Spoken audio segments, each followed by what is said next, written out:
السلام عليكم، اهلا بكم في قناتي سويت اند صور مع رنا. يا رب تكونوا بخير.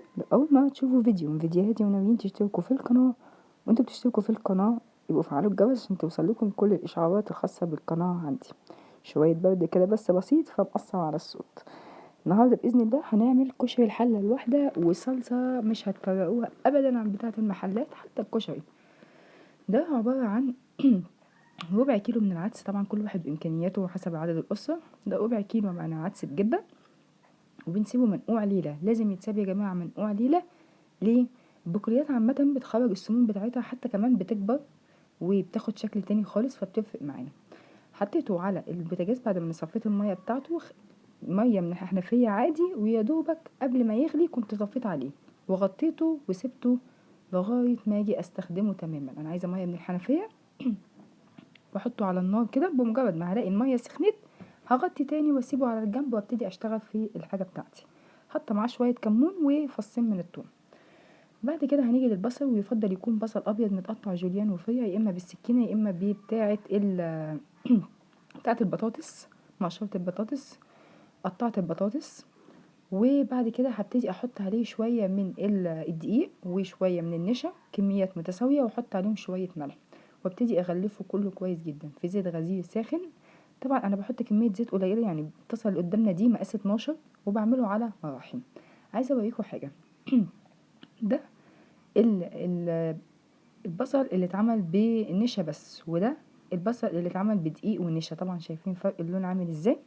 فاعملوه بنشا احسن ودقيق احسن ما تعملوه بنشا بس. وكمان حمرت او قليت شويه من العيش. بصوا كل ما هتطلعوه فاتح، على ما يهدى شويه من الحراره هيغمق شويه. طبعا اللون طبعا مش محتاج اي كلام. وادي شويه من العيش كمان قليتهم مطرح من البصل. هنيجي بقى هنا لايه؟ للصلصه. الصلصه بتاعتنا هنضرب قوطة في الخلاط معاها فص توم، وكمان هنحط شوية توم في الحلة هنشوحهم بشوية زيت. بعد كده هبتدي ادلق الصلصة بتاعتي اللي ضربتها في الخلاط من غير ما اصفيها. بصوا مش متصفية لا من البذر ولا من القشرة، تفرق جدا معاكم. هنحط كمون وملح. صلصة الكشري بتحط فيها كمون وملح بس. ونغطي بقى ونسيبها، نهدي النار ونسيبها تتسبك مع نفسها. دي بقى دقة احنا بنعملها. دي عبارة عن كمون وكزبرة وشطة محطوطين بكميات متساوية، فصين من التوم كده يعني مهروسين، وكمان شوية من الملح، طبعا الملح حسب الرغبة. وهحط شوية من المية وشوية من الخل والليمون، مش اكتر من كده. نيجي بقى للشطة. عارفين شطة الزيت دي؟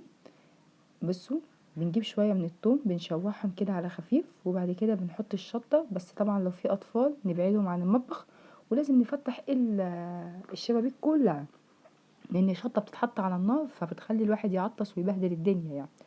الشطه بتبقى حاميه. وبعد كده بحط عليها شويه من الصلصه بتاعتنا.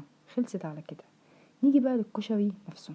طبعا الكشري اللي انا بعمله اخر حاجه، بجيب بصلايه، ودي اختياريه على فكره، بنقطعها صغير او نبشرها ونشوحها كويس. بعد كده بنزل الشعريه، وابتدي اديها اللون الذهبي اللي انتم شايفينه قصادكم ده. وبعد كده هبتدي انزل بالرز كمان هو كمان وهشوحه معاها. اول ما الشعريه تاخد اللون بنزل بالرز واشوحهم لغايه ما الاقي ان الرزايه اتغلفت كويس بالزيت. ارجوكم خلوا ايديكم واسعه شويه في الزيت علشان ده هيتعمل في حله واحده عشان يبقى مفلفل. بعد كده بنزل بالمكرونه بتاعتي اشكال بقى زي ما انتم عايزين براحتكم خالص.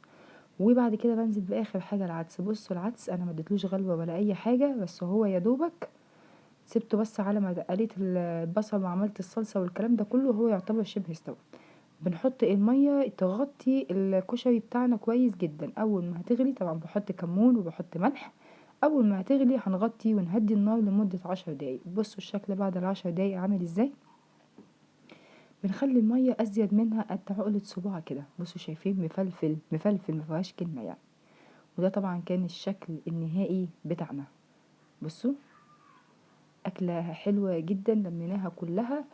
مش هكتب مقادير لان هي حسب الكميات، لكن قلنا الاساسيات ان الصلصه لازم تتعمل بكمون. الصلصه ما ينفعش يتحط ما تتصفاش. مفيش اسهل ولا ابسط من كده. اشوفكم في فيديو تاني. سلام.